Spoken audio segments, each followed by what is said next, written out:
columnist for The National, Shona Craven, and former Conservative advisor, Claire Purcell. So welcome back to both of you. And as we've been reflecting in the previous hours, the story of the asylum seeker, or former asylum seeker turned prisoner who has been mistakenly released has made a lot of the front pages. Claire, you've delved inside. There's continuing coverage inside as well. This is inside The Times. And perhaps remind us who this particular asylum seeker is. So this is a gentleman, Hadush, I can't pronounce it, Kabati, that's right, who was found guilty of sexual assault against a 14-year-old girl and another woman in Epping. Now, this then started off all of the protests outside the migrant hotel, the Bell Hotel, which I think everybody has pretty much seen where he'd been staying. So that's the background of this. He had had his day in court, was found guilty and was sentenced to 12 months in prison. And now he was due to be released into the Home Office custody to go into immigration detention before deportation. And it was quite interesting because I think that, 12 months is not a particularly long sentence, and there were comments at the time as to why that was not longer. But because he had spent his time in custody before his trial, he had reached 30% of time served before he'd actually been charged and put in prison itself. So that's why he was eligible for release into immigration detention early, because he's not been in prison for very long. So where the mistake happened, I think, is the bit that we're all very, very interested in.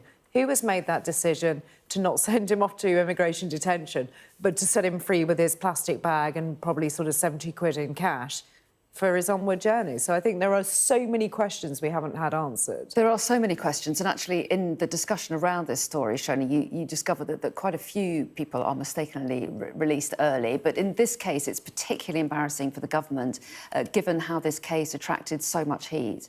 Yes, and I think it's the Times headline that really covers all that, because it's on a lot of papers, but people casually looking might not realise that this was the one individual whose case triggered those protests that then triggered lots of other protests as well. So, yes, sex attacker who sparked hotel riots is freed in error. You couldn't really get a worse situation for Keir Starmer, David Lammy, of an example of the system not working as it should when it's already a case that has sparked these huge protests.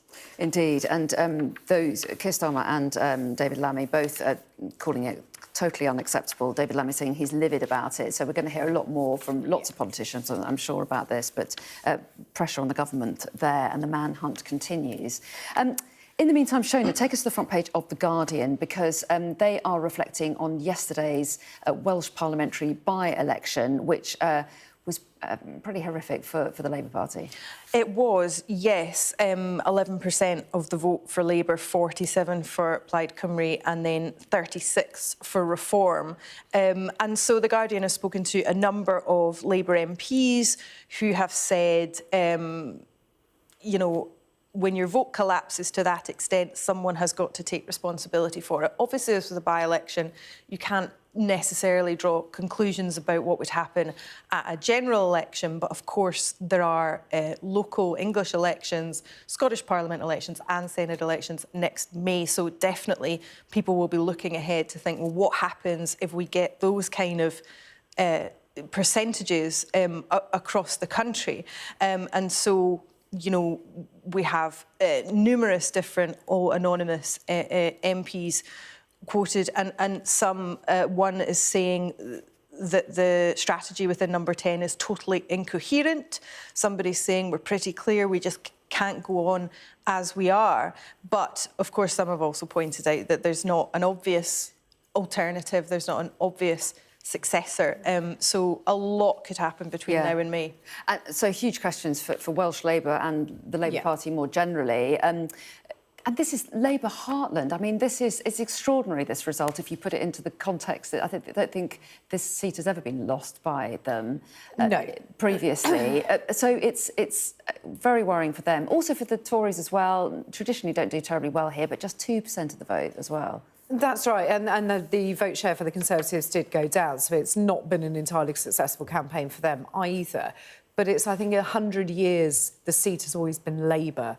and here we are now going to Plaid Cymru. But it does beg the question as to how fed up are the voters with the Westminster government, and considering that these are the Senate elections, but I think it's the Westminster government in general that is the one that sorts out how much money goes across to certain areas. And Wales has been lacking in funding for things like education, for healthcare, for transport for such a long time, is that they are now looking at whoever is in charge in Westminster is not doing their job properly, and they're looking for an alternative. They didn't like the alternative on offer, which was from Reform, which is hence why they didn't win. But I think that this is far more damning for Labour. They have not done very well. The campaign seemed very lacklustre. You didn't see very much activity out there on social media, and Keir Starmer himself didn't visit Wales. And I think that that is always a crucial thing for a Prime Minister and the leader of a party to go down where there's a by-election. And very quickly, do you think that the SNP are going to take heart from this, with their elections, as you say, coming up in May as well, the idea of a nationalist party doing well? Yes, I mean, I think they'd be horrified if Reform got anything like 36% in Scotland, so I think it will be a different landscape in that regard. But yes, I think the drop for Labour will be encouraging for the SNP. Let's talk about something completely different, because this is a story that you've spotted in The Guardian. Claire, you've picked this out. This is Bridget Jones being immortalised. This is right. So Bridget Jones, a character from the famous books, is set to be a bronze statue to be unveiled on the 17th of November in Leicester Square.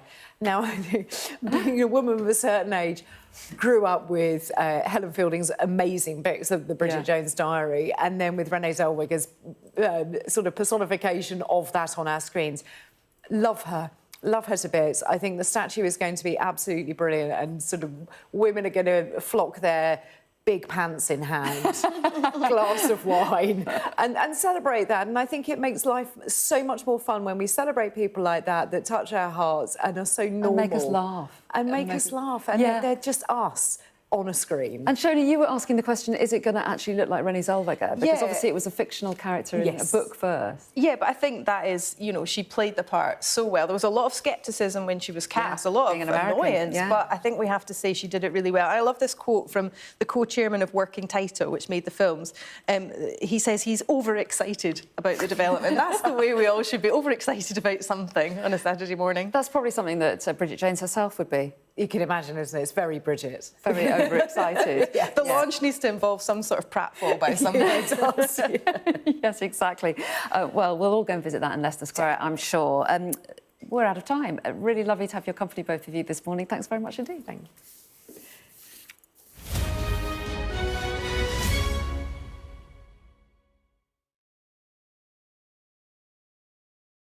I'm Dominic Waghorn, Sky's International Affairs Editor, covering a world that seems to be unravelling.